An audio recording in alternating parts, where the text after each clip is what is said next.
ఏ బాటైనా పర్వాలేదంట, సమయంతో సాగటమే మన సింపుల్ సిద్ధాంతం.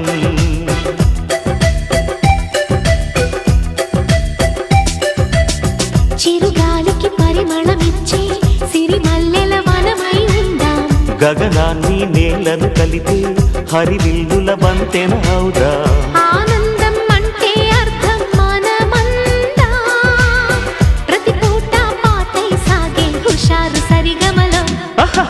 ఎన్నో ఎన్నో రాగాలుండే సంగీతం కాదా, చల్లకి నవ్వుల కేరింత.